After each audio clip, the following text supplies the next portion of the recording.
This is Partners in Crime with Adam Croft and Robert Daws. Hello, and welcome Hello, to Partners how are in Crime. you? I'm very well, thank you. Good, glad to hear it. Well, it was a sunny day yesterday, and it's not a sunny day anymore. I'm not. Suffering from sad all over again. It's raining, and I'm very grateful that it improves the lighting in my studio here if I close the blinds, because that means I also don't have to look at the horrible rain. Well, anyone watching this on video will be able to see that I'm leaving my blinds wide open.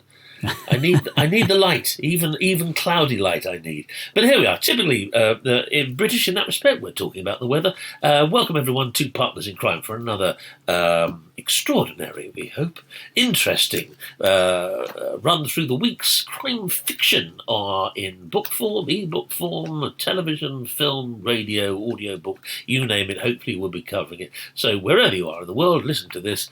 Hello. That should be our new intro. We should get rid of the theme tune and just have that. No. I love the theme tune. It gets me going. Gets me combination of our theme tune and this coffee, aromatic and intense, a bit like me, I think, that I'm drinking at the moment, gets me started on these podcasts. Anyway, so I'm glad you're well. It's a big week, really. It's a big week this week. I mean, I was actually going to run on the new Bryan Cranston series, Your Honour, which I've been watching and enjoying. Is enjoying the right word? No. Sort of sitting on the edge of my seat watching, which is very good. But of course, we heard just a few days ago that the schedules were slightly changing on ITV, and they are going to present Peter James, friend of Partners in Crime, Peter James's new television series, the first 2-hour drama of his new series, Grace, based, of course, on his main protagonist and hero, Roy Grace, from what we call the Dead series, which is very exciting news.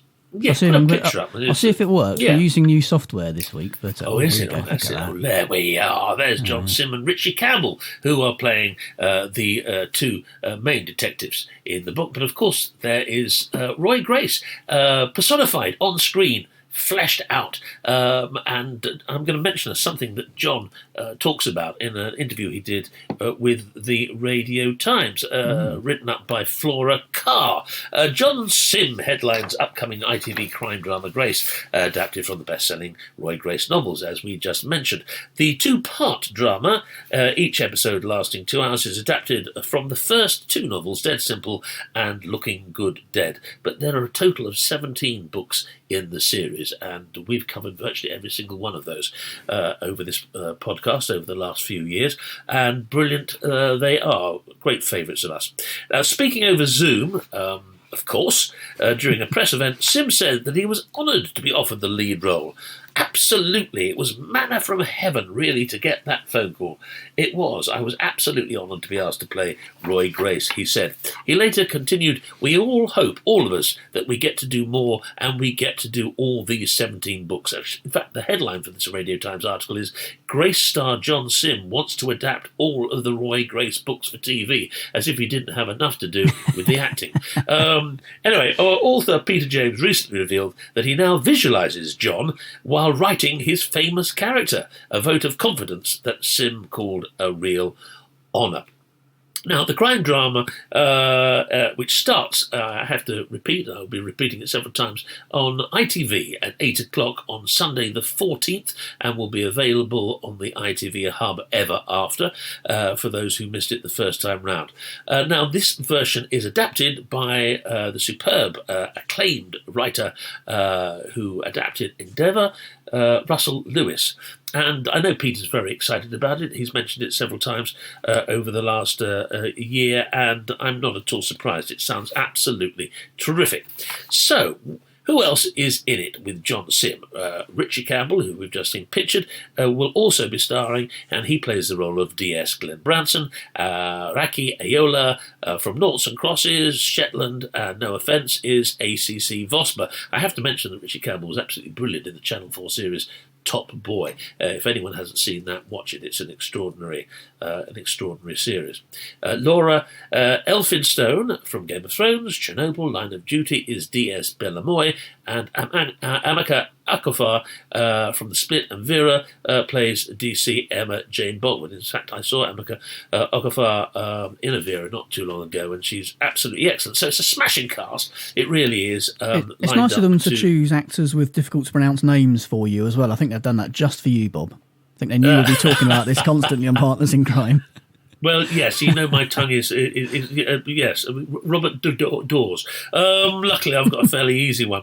They're also joined in the first series by Adrian Rawlings, the wonderful Adrian Rawlings, and Maggie O'Neill, well known for her many performances, especially in Shameless. So it's got great guest stars in it as well.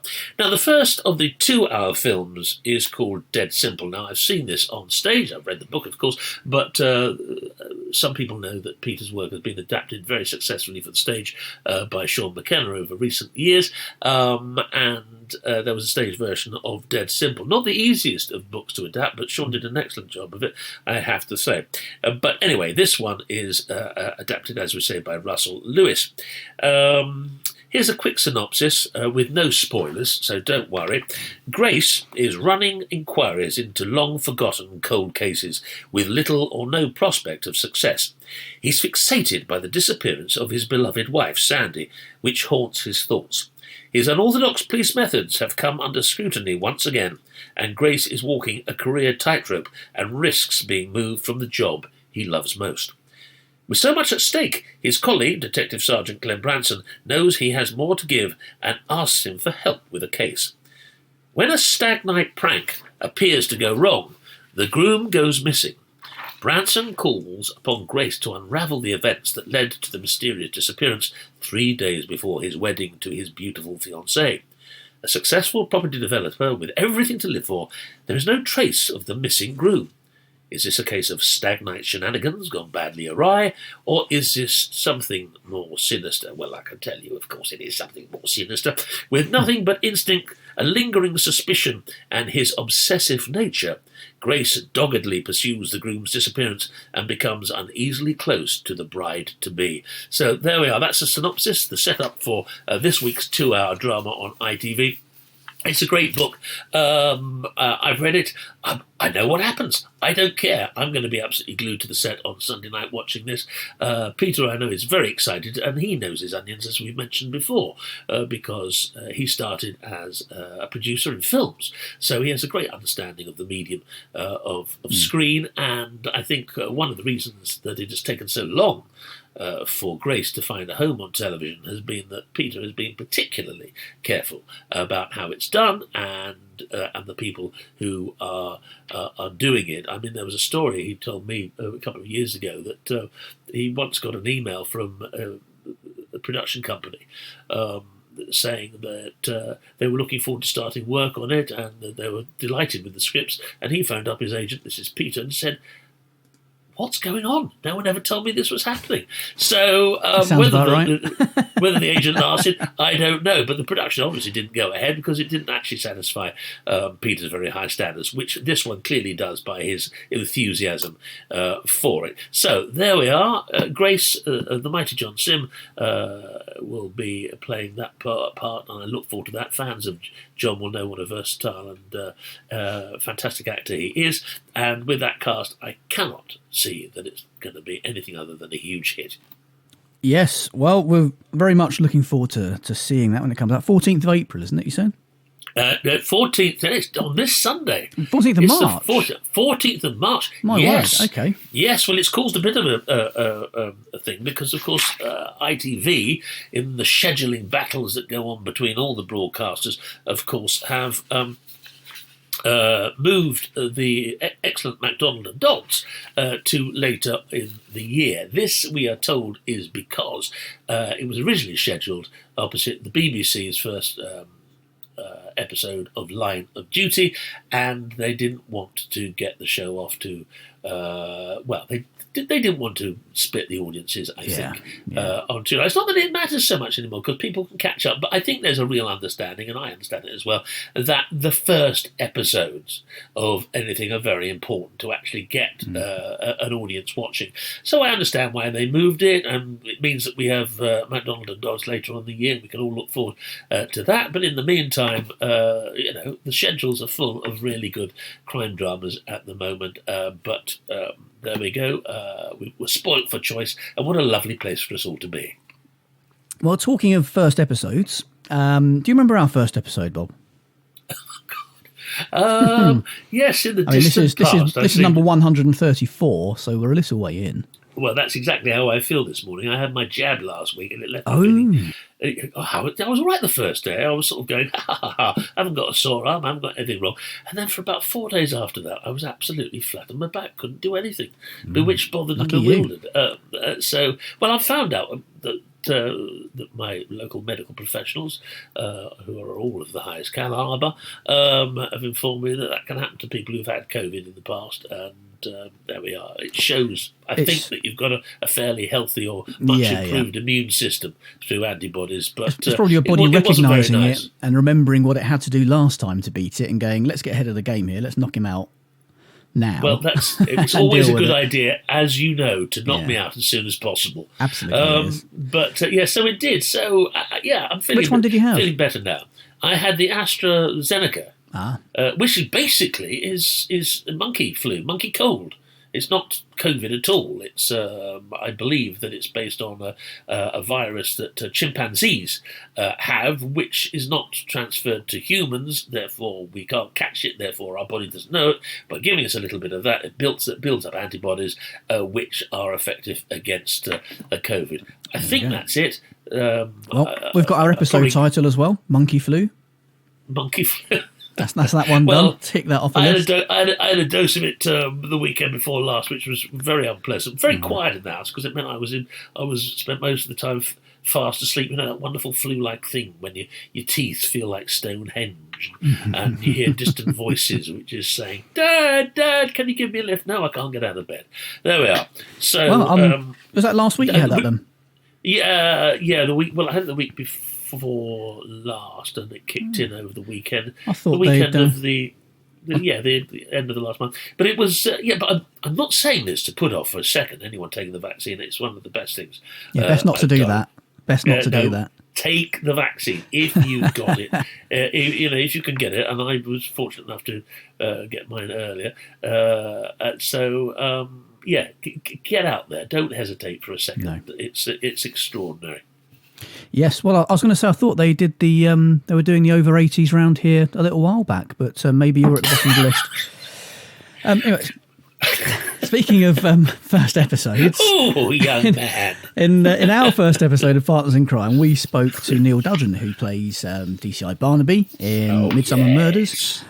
Which is a very, very awkward segue into some news this week. That very sadly, Betty Willingale, one of the pioneers of British TV drama, has died at the ripe old age of 93. She was a script editor from the 60s onwards. She brought Dickens, Hardy, Bronte, Dumas, Dostoevsky, Zola and Lawrence to small screen serials. But she was perhaps best known by many people for bringing Midsummer Murders to TV, based on Caroline Graham's Chief Inspector Barnaby novels. The idea of bringing the books to TV was her own, and she knew exactly who she wanted in the role. She wanted John Nettles.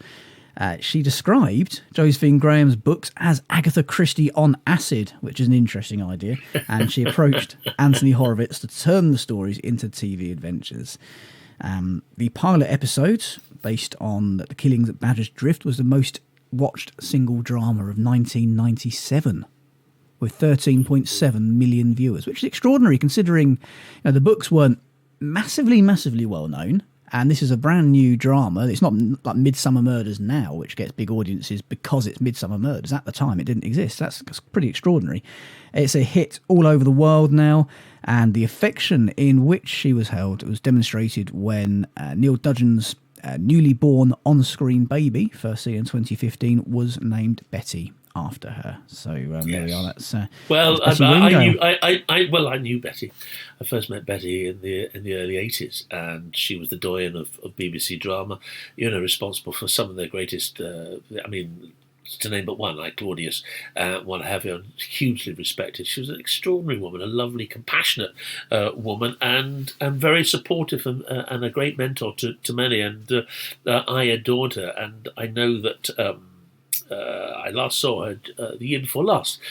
She came to a special reading of the P.G. Wodehouse play that I'm doing, and it was lovely to see her. I mean, she was, you wouldn't have believed she was in her late 80s, and then full of vigour, full of, That's because she wasn't. She would have been 91, wouldn't she, I think?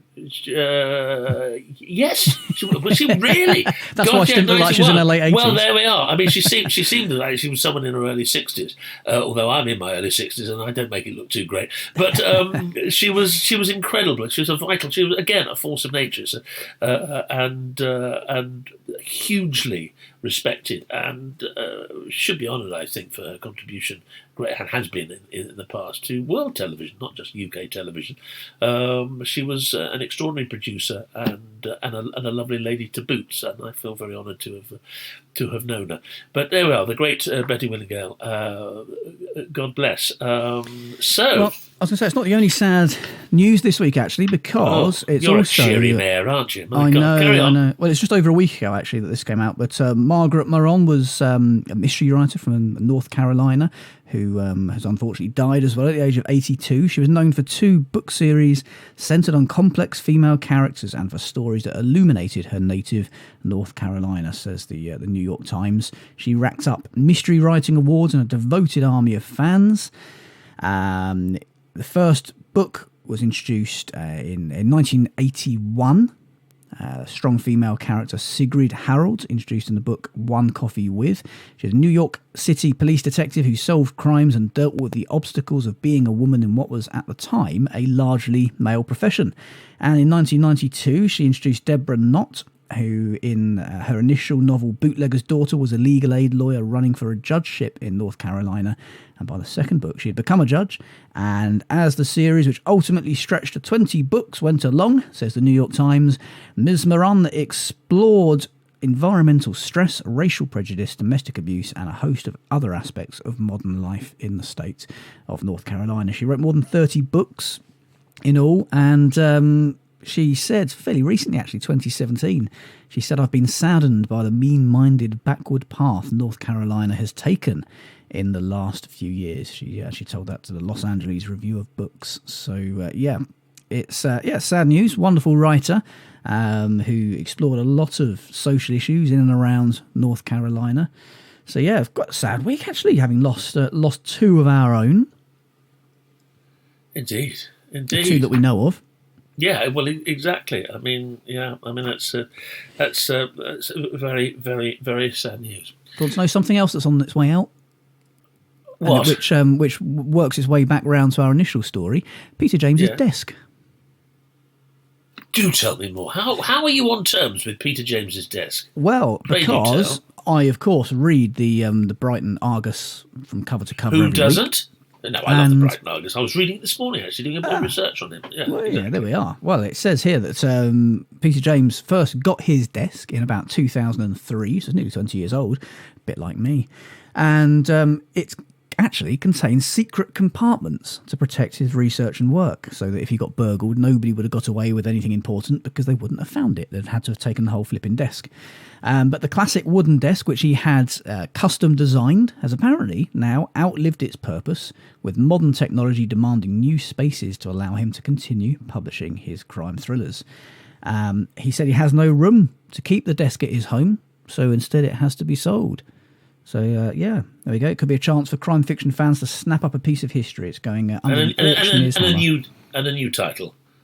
Old Desk Dead by Peter James. It's going under the auctioneer's hammer, so you can buy it. Really? If you're listening to this and have silly money, you can buy Peter James's desk.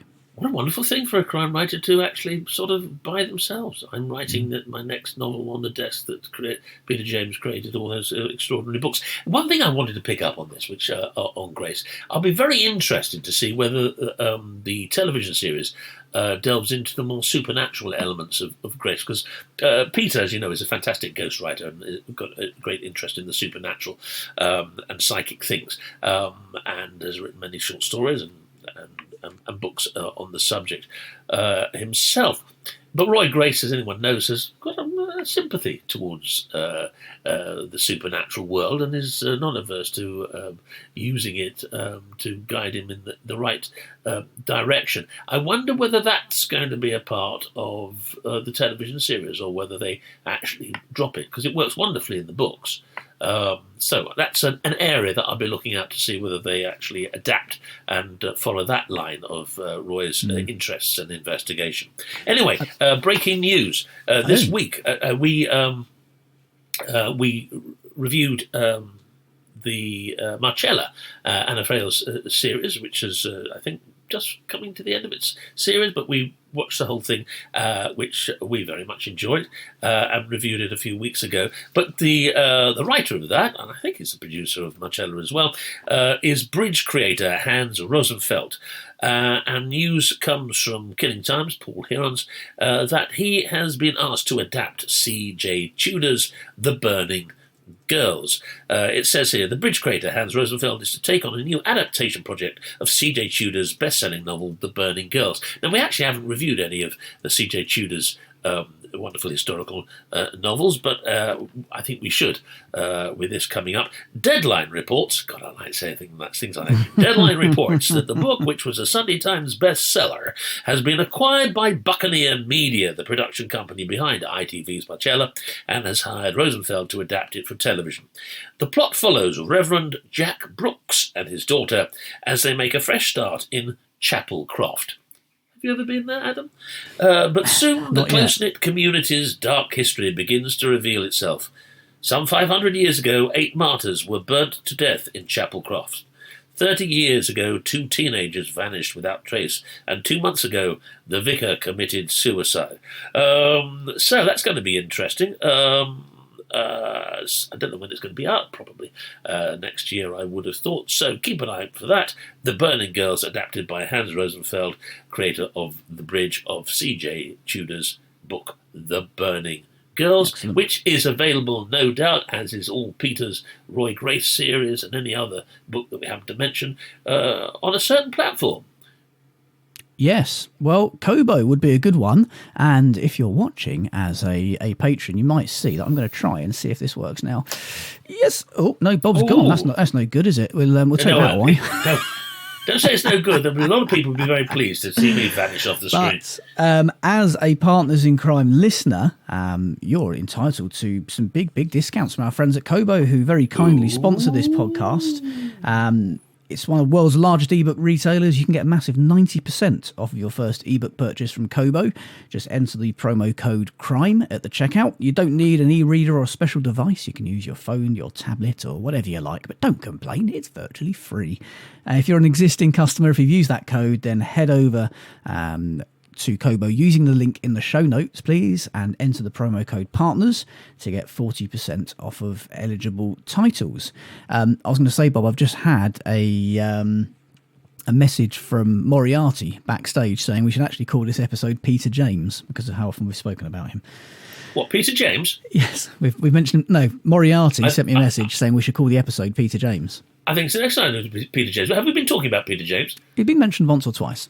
Well, Peter James? Peter James, yes. Peter James.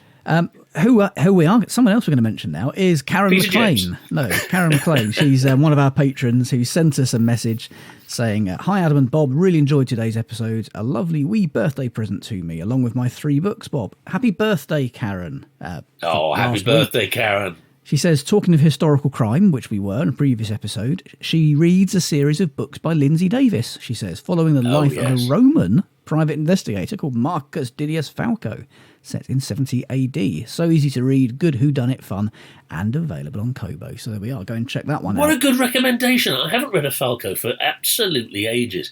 I've read two of them a few years back, and I thoroughly enjoyed them. I love anything set in ancient Rome or anything to do with the Romans. Reminds you of your childhood. It does, an old-fashioned boy. And so what a great tip. Thanks very much indeed. Well, if you want another tip for a good read, The First Lie by Virginia King is out now. It's the first book in the Secrets of Selkie Moon series, which is a fantastic, kind of quirky murder mystery, crimey, coming of age. It's a lovely mashup of genres. Fantastic in a good way. Crimey, coming of agey. Yes, that's exactly it. You can get that for $3.99 on Kobo, but if you're a Partners in Crime patron, it is yours completely free, because patrons get not only early access to every episode of Partners in Crime, they get to watch it in full HD video, which is actually now, if you're watching this week, you might have noticed has been upgraded to Super HD with our new software, and will be in 4K once we're back in the same room again. They get access. I wish I'd known, Adam. I would have put some makeup on. I know. They get access to an extra bonus episode each week, Partners in Crime, Arsenic and Old Lace, which we record after the main show, and that goes up at the same time.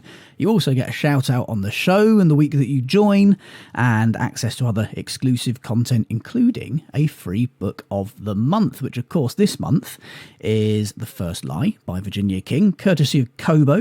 So if you want to grab that and all of those other benefits, then head over to patreon.com/Partners in Crime podcast. There's a link in the show notes to that as well, if it's easier to just go and click on that, and you'll help support Partners in Crime, keep us on the air, which may be a good thing, may not be, depending on your view, and you get all of those little goodies as well.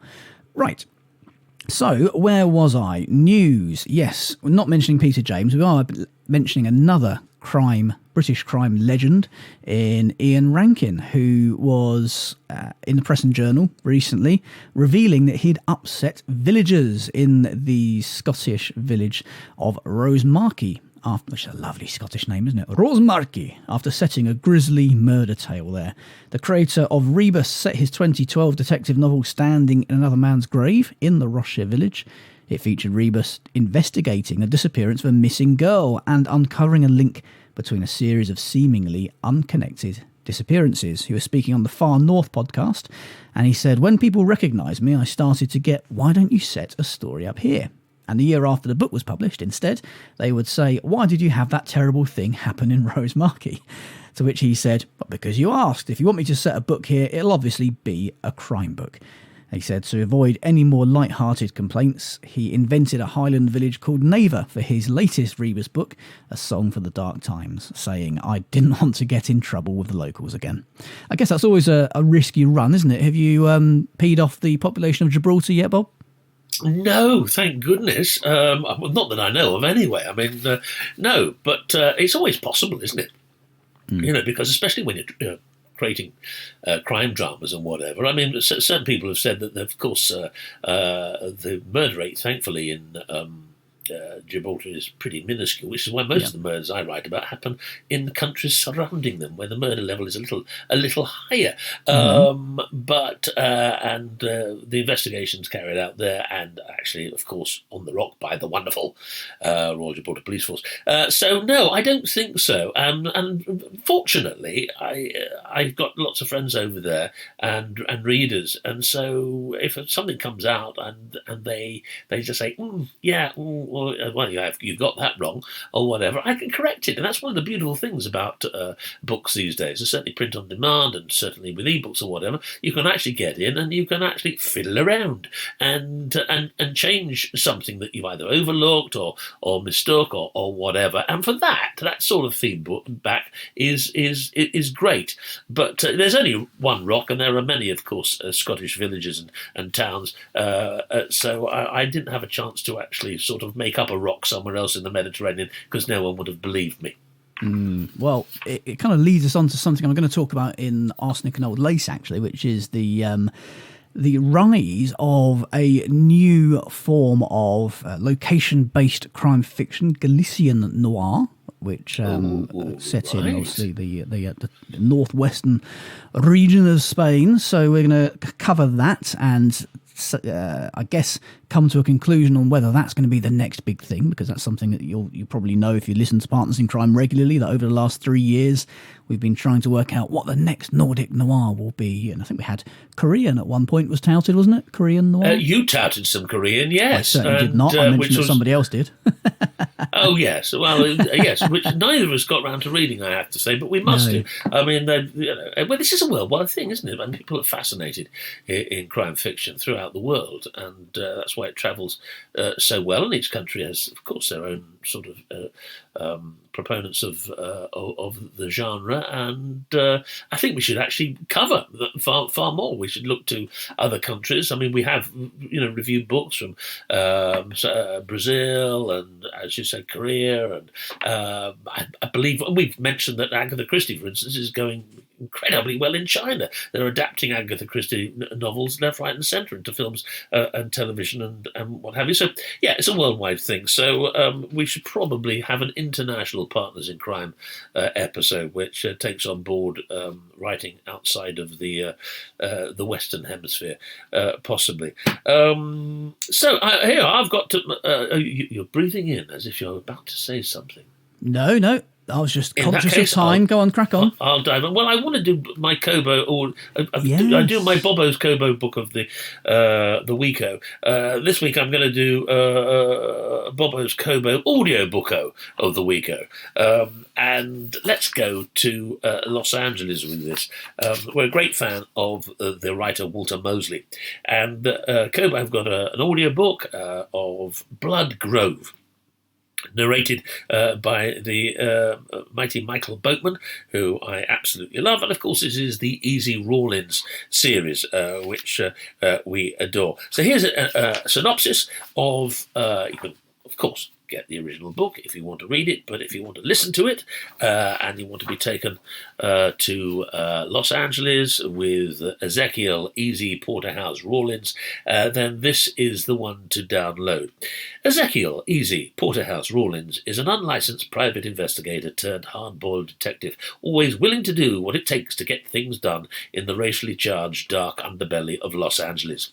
But when Easy is approached by a shell-shocked Vietnam War veteran, a young white man who claims to have gotten into a fight protecting a white woman from a black man, he knows he shouldn't take the case.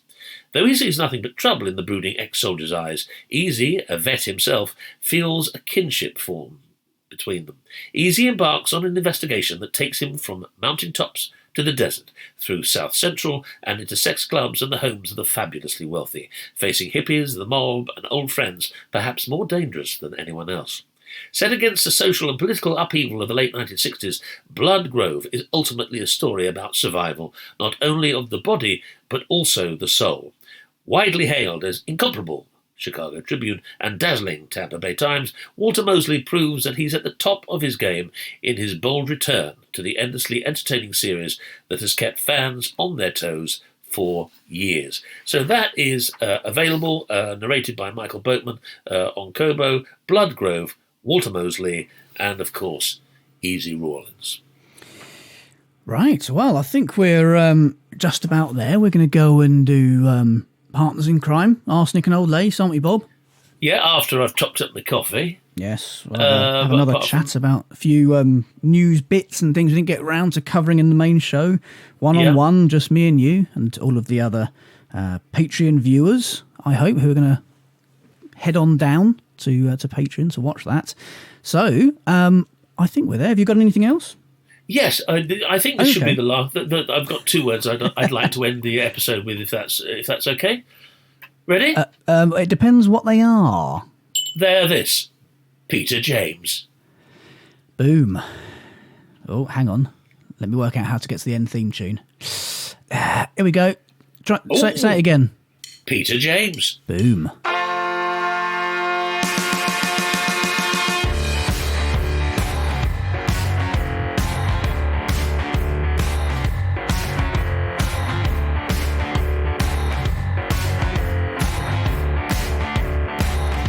Partners in Crime was presented by Adam Croft and Robert Daws and produced by Adam Croft. The theme tune was by the Caesareans. The Partners in Crime logo and imagery were designed by Stuart Faish. Partners in Crime is sponsored by Kobo, your favourite local bookshop, perfected.